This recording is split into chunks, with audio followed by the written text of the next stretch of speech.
On a affaire avec Batman Ninja à une superbe dualité de talent, si je puis le dire ainsi. On a d'un côté de gros arguments pour une note positive du film, et de l'autre, on a de superbes arguments pour descendre comme il faut le dit film. J'ai l'impression que la note qu'on peut lui donner a les fesses entre deux chaises. Ça va être compliqué de parler du film, surtout dans la deuxième moitié de celui-ci, mais c'est ce à quoi je vais m'atteler à faire dans cette vidéo.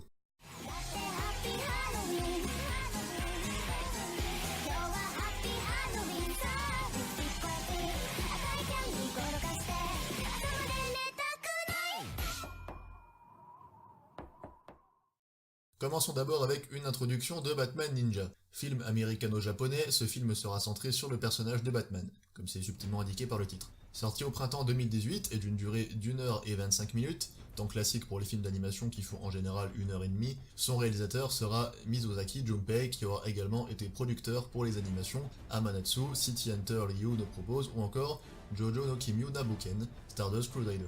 On retrouve aux commandes du chara-design Okazaki Takashi qui aura notamment été auteur pour l'anime Afro Samurai mais aussi dessinateur et scénariste pour le manga du même nom. Pour les musiques, on aura droit à Kano Yugo qui aura réalisé des musiques pour Gundam Genore Kongista, titre assez compliqué à dire s'il en est, les saisons d'Ajin, Jojo no Kimi Naboken Ungon no Kaze, le même Jojo où Junpei a justement travaillé, ou encore Psychopass. Nakashima Kazuki sera enfin quant à lui le scénariste de ce film, et a déjà scénarisé Kill la Kill notamment, ou encore les Tengen Toppa Gurren Lagann Movie 1 et 2, mais aussi l'anime du même nom. Kazuki sera à nouveau accompagné du producteur Kamagata Eishi qui l'aura déjà aidé justement pour Kill la Kill et Gurren Lagann. On peut donc observer dans l'équipe du film des personnalités qui ont déjà pu avoir l'occasion de collaborer ensemble, notamment sur le Kill la Kill, du Gurren Lagann ou du Jojo. Le studio d'animation sera Kamikaze Douga, studio qui aura déjà hébergé justement Jojo no Kimi Naboken Stardust Crusader mais aussi Amanetsu ou City Hunter que l'on a déjà mentionné. Maintenant, passons à la première catégorie, le dessin. Ça m'ennuie presque que cette catégorie soit placée si haut dans l'analyse de ce film, car c'est clairement le meilleur point du film avant que je n'aborde la catégorie suivante, qui va tabasser ce que je vais dire de bien ici. Mais bref, parlons donc des dessins. Ils sont superbes, ils sont somptueux, bref, les dessins de Batman Ninja sont très réussis. On aura droit à un style très atypique avec des couleurs vives, bien mises en valeur dans leurs teintes claires par des jeux de lumière et d'ombre très réussis, qui vont permettre justement de mettre en valeur, comme je l'ai dit, ces couleurs, tout en mettant bien sûr dans l'ombre certaine pour augmenter ce côté brillant, ce qui va permettre en même temps d'accentuer les ombres et de donner des images très contrastées, cumulant sombre et clair à la fois, encore plus sous certains angles, comme lorsque le Joker et Batman se trouvent sur le toit du château sous la lune. Les ombres se mêlent d'ailleurs au style traditionnel qui est marié à l'animé, comme par exemple lorsque le ciel est dessiné dans un style qui donne un côté un peu estampe à l'image, l'époque dans laquelle se déroule le film aidant bien sûr à renforcer cette idée. Elles sont de plus mariées et partie intégrante du cachet un peu griffonné qui est un des éléments de l'ambiance traditionnelle que les dessins génèrent. Les plis des vêtements, les blessures ou les marques d'usure ont parfois les mêmes teintes que les ombres, si bien que ces dernières ne sont pas seulement qu'un élément de contraste mais aussi du décor et des personnages. On retrouvera des couleurs propres aux personnages pour les identifier à nouveau comme il faut, violet pour le Joker, bleu pour Nightwing, noir pour Batman ou Catwoman, etc. Concernant les chara-design, ils sont tous très bien réussis à mon sens, sauf peut-être celui de Robin et Red Hood. Bon, je suis sûrement un peu old school, mais voilà. Mais concernant les autres, j'ai vraiment tout apprécié. J'ai particulièrement aimé les tenues de Poison Ivy et d'Harley Quinn, ainsi même que leur nouveau visage et l'intégralité de leur chara-design en fait. On aura également droit à une séquence faite main qui pour moi n'est pas belle. Je peux cependant concevoir le talent et l'aspect artistique et technique mis en place, le cachet de cette séquence et les plans ont quelque chose de vraiment particulier que je n'ai pas encore vu ailleurs ou pas totalement de cette manière. C'est vraiment spécial et ça aide bien sur les dessins de tout le film à conserver leur place si haute pour la vie justement du film. Concernant le scénario, le film s'ouvre sur Batman qui affronte Gorilla Grodd et qui se trouve soudainement transporté dans le Japon de l'ère Sengoku. Il va alors devoir s'adapter pour survivre d'autant que son pire ennemi l'a suivi. On va directement attaquer le point le plus négatif du film et de loin son scénario, qui est... qui n'est pas là tout simplement. Je veux dire, si on peut parler de scénario pour ce film... Non, sérieusement, le scénario tient sur un timbre, et là, c'est clairement pas une image. Bon, disons un post-it pour être sûr. Batman doit rentrer dans son monde avec ses alliés et les criminels de Gotham. C'est tout. Ah, j'ai dit c'est tout. Ah pardon, vous voulez des intrigues secondaires et des développements sur les personnages? Vous êtes mignon, vous n'aurez rien. Estimez-vous heureux d'avoir déjà un scénario qui va d'un point A à un point B.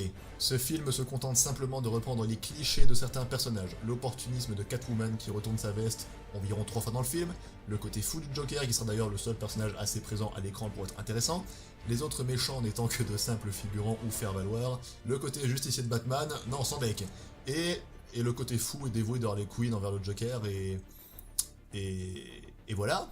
Ouais, je crois que j'ai fait le tour, hein, grosso modo, voilà. Pardon. Ah, vous vouliez entendre parler de Nightwing, Deathstroke, le Pingouin, Grodd ou encore Robin? Bah non, non en fait, hein, j'ai dit pas d'intrigue secondaire, donc pas d'intrigue secondaire. Et ça comprend les développements des personnages jusque dans leur temps d'écran. Alors, on pourrait croire qu'ils sont là, mais non, non, on vient de me signaler que j'ai oublié une intrigue secondaire, si, ah si, mes excuses.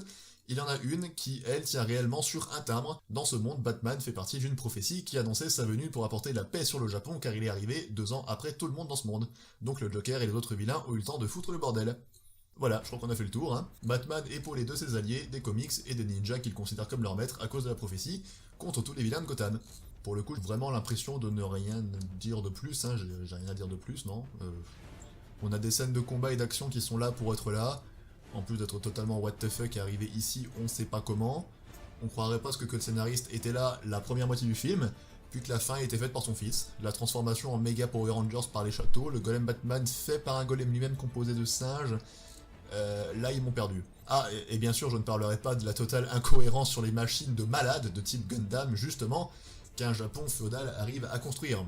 De toute manière, même en 2018, on sait pas encore construire ce genre de truc infernal, donc encore moins sur un Japon propulsé soi-disant dans une ère industrielle. Sauf que l'ère industrielle savait faire des machines à vapeur et des usines pour enfants, pas des Gundam châteaux. Alors ils essaient de faire croire que c'est possible grâce à une énergie de leur monde que chaque vilain a et qui permet de faire bouger le château. Ok, soit. Mais en quoi ça leur permet de faire savoir aux ingénieurs de l'époque comment construire des mécanismes aussi massifs et complexes? Bref, non, non, c'est cool. Concernant les personnages, on retrouve ici une bonne flopée de personnages que peut-être pas tout le monde connaît. Batman Ninja n'est pas une adaptation d'un comics en animé, mais bien une transposition du Batverse à la mythologie japonaise. Somme toute, ça reprend l'univers tel qu'on le connaît actuellement dans les comics et autres OAV récents, soit avec la présence de la Bat Family actuelle des comics. Batgirl, Nightwing, le premier Robin, le Robin, ici Damian Wayne, fils de Bruce, avec Talia Al Ghul, la fille de Raz, Red Robin, dont Tim Drake, le troisième Robin, Red Hood, Jason Todd, le deuxième Robin, enfin voilà, beaucoup de personnages quoi. Et en fait je trouve que concernant les personnages, ça décrédibilise le côté sombre, solitaire et torturé de Batman, puisque au final il a toujours plus d'alliés. Alors faut nuancer le propos et ne pas faire non plus de Batman un Dark Sasuke, mais bon, c'est le Chevalier Noir quoi, je veux dire, il porte bien son nom. Au niveau des méchants, ce sont les plus connus, classiques et iconiques qui sont utilisés. Ivy, Joker, Harley, parce qu'elle est très hype depuis quelques années et plus connue du grand public grâce à Suicide Squad il me semble, et le Pingouin. Et en fait, tous ces méchants ont déjà été adaptés au cinéma, donc on peut dire que ce film ne prend pas vraiment de risques et ne tente pas de présenter de nouvelles têtes. Donc en résumé, on a donc la Bat Family comme elle est depuis l'ère dite New 52, qui est en fait un reboot dans les comics d'ici appliqué à tout, comme Justice League ou Batman qui sont justement un reboot, dans le but de rafraîchir un peu les comics et les persos, avec une nouvelle origin story pour pas mal de personnages, de relooking, et de création de nouveaux persos comme Damian Wayne et Batwoman telle qu'on la connaît aujourd'hui avec costume rouge et noir. C'est un peu compliqué même pour moi. Plus exactement, fin 2011, l'assemblée des super-héros d'ici et par extension le petit monde de l'édition de bande dessinée aux États-Unis a été secoué par un séisme de grande amplitude. L'univers d'ici était entièrement fondu, revitalisé, reconstruit. 52 nouvelles séries étaient lancées repartant du numéro 1. L'idée audacieuse en fait de faire redémarrer l'ensemble des titres de super-héros ne date pas d'aujourd'hui en fait. Déjà en 1986, Marv Wolfman et Steve Englehart proposent d'arrêter toutes les séries pour les faire repartir au numéro 1 à l'occasion de Crisis on Infinite Earth. Cependant, si ce crossover secoue l'univers d'ici en entier, certaines séries comme Flash ou Wonder Woman repartent du premier numéro, alors que d'autres connaissent des modifications éditoriales comme Green Lantern, qui devient Green Lantern Corps, sans changer de numérotation. Maintenant, on est dans le DC Rebirth, car New 52 est terminé, donc Rebirth revient un peu plus au classique qui se faisait avant tout en ayant gardé des choses apportées par New 52, comme par exemple les nouveaux persos, certaines origin story, etc. Je vais pas rentrer plus que ça dans les détails, je sens déjà que j'en ai paumé pas mal. En termes d'univers différents, de terres, de reboot, de personnages, Les comics sont très bordéliques et n'ont rien à envier aux meilleurs mangas du genre. Concernant les thèmes adéquats ou non, je vais pas m'attarder dessus. Les thèmes du combat et d'arts martiaux sont bien sûr parfaitement à leur place, le crime aussi, dans le sens de criminel et de banditisme, mais pas réellement de meurtre pour le dire ainsi. Par contre, le thème du mecha, non, je vois toujours pas pourquoi ils ont fait ça. Je veux dire, dans une époque moderne, pourquoi pas, et même si t'es pas trop attaché au réalisme, là, dans un Japon féodal, non, je peux pas cautionner ça. Concernant les musiques, certains avis donnent des ondes positives aux musiques, mais je n'ai rien trouvé de transcendant là-dessus. Mais pour être vraiment objectif, je n'ai toujours trouvé rien de transcendant là-dessus en fait. Mieux encore, je les ai parfois trouvées inexistantes en fait. Il y en avait tout simplement pas, donc je n'ai rien à dire de plus sur les musiques, mais concernant les effets audio, bah eux ils sont bien, si on doit un peu meubler cette catégorie. Concernant maintenant la dernière, à savoir les symboliques et les idées, je dois avouer que pour les idées et messages que l'anime veut faire passer, j'ai du mal à voir s'il veut justement en faire passer. Je me suis de base demandé si la seconde moitié du film, totalement à côté de la plaque, était assumée ou non par le studio sans trouver de réelle réponse sur internet, mais j'espère que c'est vraiment ça. On retrouvera les idées principales des personnages de DC, comme par exemple la relation Batman-Joker, avec l'un ne pouvant pas se passer de l'autre et inversement. J'aurais bien pensé à dire qu'une idée sur la technologie était retenue, surtout au début du film, quand Batman arrive avec sa tenue 21e siècle, dans un Japon féodal, mais du coup l'arrivée des mechas lanceurs de missiles a avorté cette possibilité. Non vraiment, je vois rien à dire sur ce film là. Je vais laisser reposer le texte, que je laisse déjà reposer depuis une semaine depuis que je l'ai écrit, mais je vois rien à dire de plus. Une remise en question ou réflexion sur les personnages, bah y'en a pas, sauf 5 minutes où Batman s'en remet rapidement en question, tellement rapidement et simplement que c'est très secondaire. Un message à faire passer sur les combats finaux, avec un Gundam Power Rangers face à un Batman géant, l'allégorie de la justice contre la représentation de tout le mal de Gotham peut-être. On dira surtout que je surinterprète en fait, je fouille vraiment pour essayer de trouver quelque chose. Et en plus c'est faux car il se fait aider par un vilain, donc c'est pas tout à fait contre le mal incarné de Gotham, vu que bah, il est pas tout seul.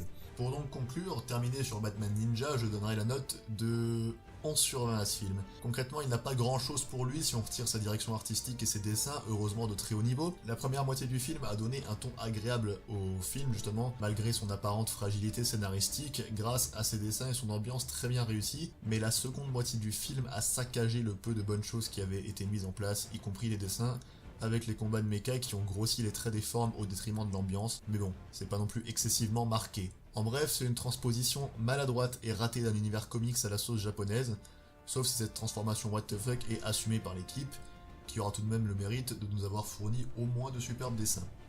C'est donc tout pour cette critique de Batman Ninja, en espérant qu'elle vous ait plu. Quant à moi, je vous dis à une prochaine fois.